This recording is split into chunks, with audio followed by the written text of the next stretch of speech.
ఓం నమః శివాయ. మా ఛానల్కి స్వాగతం. కన్యరాశి వారికి శ్రీ క్రోధినామ సంవత్సరంలో ఎలా ఉండబోతుందో ఈ వీడియోలో సవివరంగా సంపూర్ణంగా తెలుసుకుందాం. కన్యరాశిలో ఏ నక్షత్రాలు వస్తాయనగా ఉత్తరా నక్షత్రంలోని 2, 3, 4 పాదాలు, హస్తా నక్షత్రంలోని 4 పాదాలు, చిత్తా నక్షత్రంలోని 1, 2 పాదాలను కలిపితే కన్యరాశి.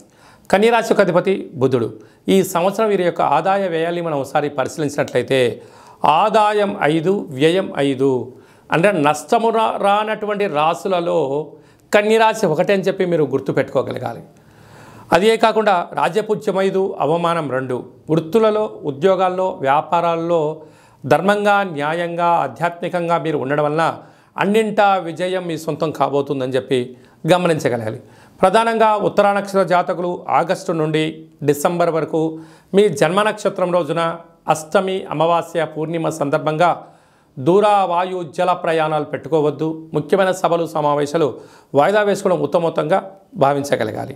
అదే కాకుండా ఈ కన్యరాశి వారి అధిపతి బుధుడు అవ్వడం వలన ఈ విష్ణువుకు చాలా ఇష్టమైనటువంటి రాశి అవ్వడం వలన వీరికి వృత్తులలో, ఉద్యోగాల్లో, వ్యాపారాల్లో కష్టపడేటువంటి వారికి చాలా మంచి కాలం ఉందని చెప్పి గమనించగలగాలి.